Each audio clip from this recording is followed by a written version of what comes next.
What's going on, guys? Welcome back to the channel. Hope you're good. I'm starting a new series, so bodybuilding / weight training, but with a limited amount of equipment.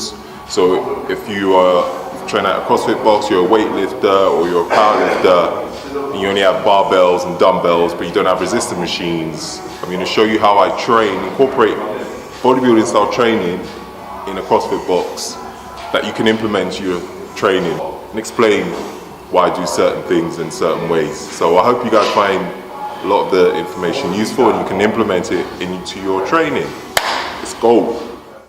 Okay guys, so we are going to start with push-ups. Now, before we even get to push-ups, make sure you guys spend at least 5 to 10 minutes doing some shoulder mobility before you start training. So have a look at my video. I'll try and put the link to my YouTube video for some of the upper body mobilities you can apply, or my Instagram video. So yeah, the aim of the push-ups is to do about 50 reps. That's right, 50. No half rep in these. I'm talking full solid reps all the way down to the floor and back up. Now just watch how my elbows are slightly closer to my body and not aligned with my delts. This puts less pressure on delts and focuses on chest. And make sure you are close to the ground, that you can almost kiss the ground when you're going down into the when you're going downwards. Don't have your elbows too close to your body, however, as that means more emphasis on triceps, which is what we don't want. So not too close, and again not aligned too far out with your shoulders. The whole idea is to pre-exhaust the chest before the main workout. I've always done this before training chest. I usually do press-ups or cable flies. I find that it's the triceps and shoulders that fatigue before your chest, so before your chest when training. However, pre-exhausting the chest means it will fatigue equally.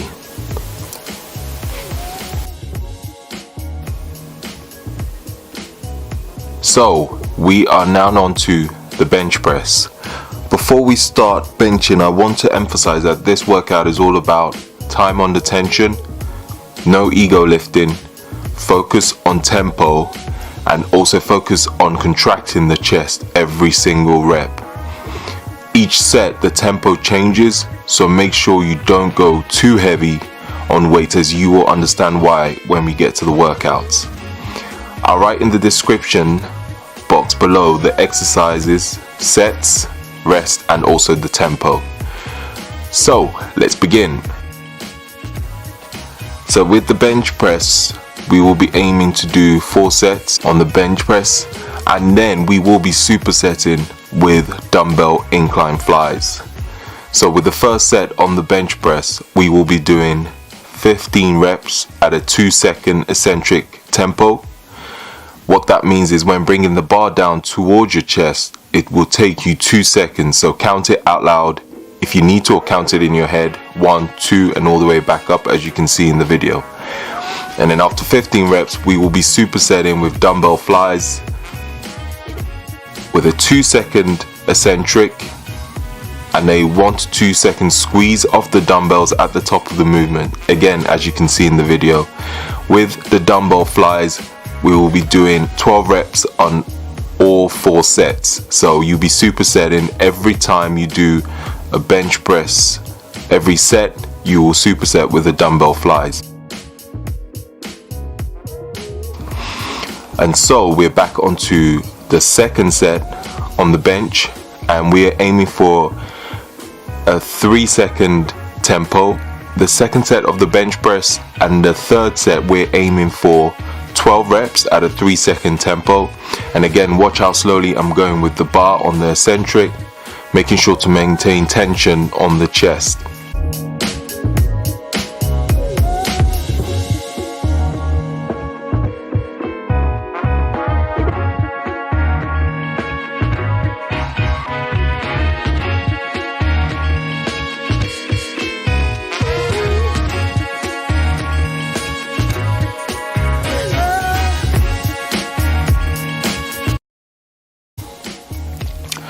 With the fourth set, we will be doing 10 reps at a 5-second tempo. Now remember, I told you about not going too crazy with the weights.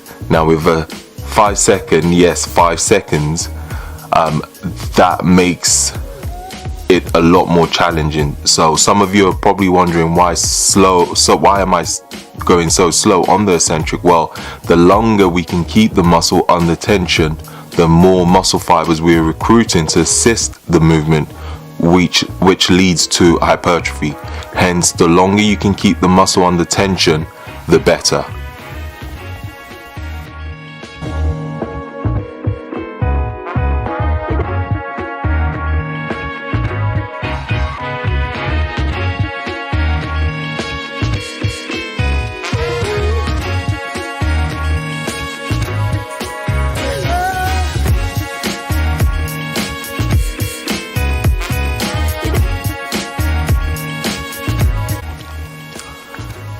Now we're on to third exercise, which will be the pyramid dumbbell press, flat bench superset with dumbbell twist flies. I know that sounds weird, but I will explain that in the video. So we'll start with the pyramid press.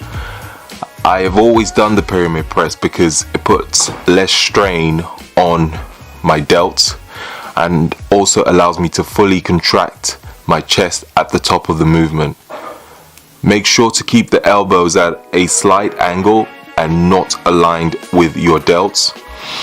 We are aiming for a 2-second eccentric and I would say 1 to 2 second hold at the top of the movement. Make sure, as you can see in the video, to focus on squeezing both dumbbells together. As you can see, my chest fully contracts when I do that.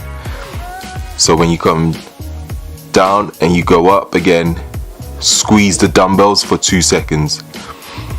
Why squeezing the dumbbells? Well, if you squeeze the dumbbells, that automatically contracts your chest, so you don't have to actually focus on your chest when you're at the top of the movement. Focus all your tension on those dumbbells, and that would, again, as you can see in the video, squeeze your chest together. Now we're on to dumbbell twist flies. The difference with these and a normal dumbbell flies are you will be twisting the ends of both dumbbells together, as you can see I'm doing in the video, and as you can see with my chest, it's fully contracted when I do that. So really squeeze the dumbbell together to get a full contraction on your chest. On both these movements, we are aiming for 2-second eccentric on the first and second set, and a 1 to 2 second squeeze of the dumbbells at the top of the movement. So at the top of the movement, you want to hold it for 1 to 2 seconds, and then when you going back down into the eccentric phase, you want to take about 2 seconds. And then when you get to the third set, you want to take a 3-second eccentric and a 1 to 2 second squeeze at the top. And I put an alternative for you guys also, so this will be on the floor. So if you have shoulder issues or you tend to overextend at the bottom of the movement on the bench, trust me, it makes a big difference. I actually like to do both, so alternate with bench and the floor, or you can do bench 1 week and then do these movements on the floor the next week.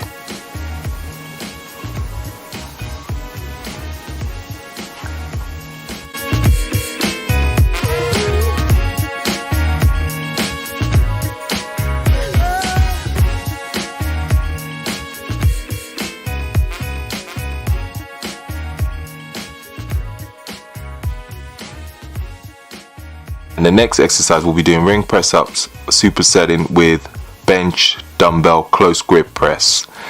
Now with the ring press ups, again, the same principles with normal press ups. Elbows, bring your elbows in close to the body, but not too close. So, but you don't also want it to be too wide, so it shouldn't be aligned with your shoulders. Aiming for a 2-second eccentric and push back up as quick as you can. These are tough but really good for also working on stability, so expect it to feel strange at first, and you will probably shake a little bit when you start doing this, but you will get used to it eventually. And also, to make it slightly more difficult, I have given you a second version, which is feet elevated with a bench, or you can use a box. If you don't have rings where you train, putting 2 benches or 2 boxes close together does the trick. It won't be as hard as using rings, but still better than nothing. And then we'll be on to supersetting with close grip dumbbell press. Now this is another one where some of you might not know how it works, but I'm going to explain to you what to do. So hold the dumbbells, as you can see in the video, close together over your chest, elbows close at all times. So now this one, you're going to have your elbows really close to your body when you bring the weight dumbbells down. Again, we're going to aim for 2-second eccentric. Hold for about a second at the top of the movement. Remember, just like the dumbbell pyramid press, rather than trying to squeeze your chest at the top of the movement, squeeze the dumbbell together as hard as you can. Like I always say, squeeze the hell out of it like it owes you money, literally. Aim for about 3 sets on both the press ups on the rings and the dumbbell close grip press. Keep the rest pretty short, so I'll aim for 40-second rest.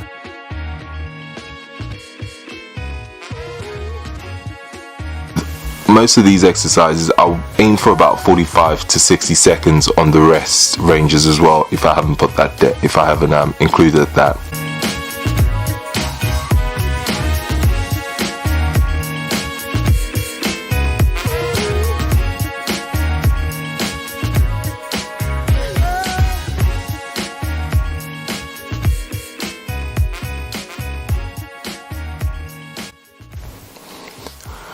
On the 5th and final workout, we're going to do some decline push-ups.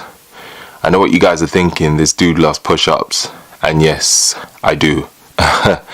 This time we'll be finishing with, again, a decline push-up on a 30-inch box. So we're aiming for 50 push-ups again. However, we'll be breaking it down by 5 sets times 10 reps. Few things.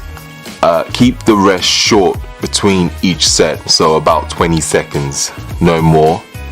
And also, like I said in the first push-up, make sure you can almost kiss the floor. But if, like me, your chest is twice the size, towards the end of a workout, make sure your chest touches the floor, because that's more likely to touch the floor before your face gets anywhere near the floor.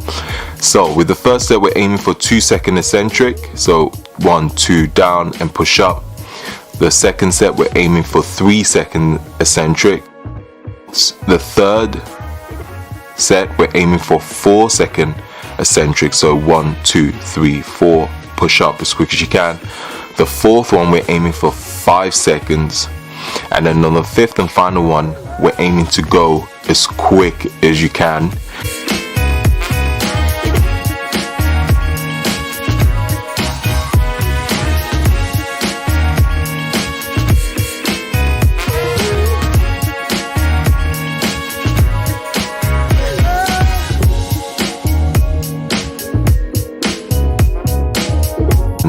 Now with this, yes, on the 5th one, you're aiming for 10 reps. However, if you can do more than 10, keep going till you literally cannot do any more. So till failure. Well, everyone, hope you found this video helpful, and hopefully you can implement this into your training. My goal is to bring you workouts that everyone from all different fitness backgrounds can do, even with limited equipment. Don't forget to please leave a thumbs up if you enjoyed the video, and leave a comment if you have any questions. Thank you for watching, and hopefully get the next training video out to you soon.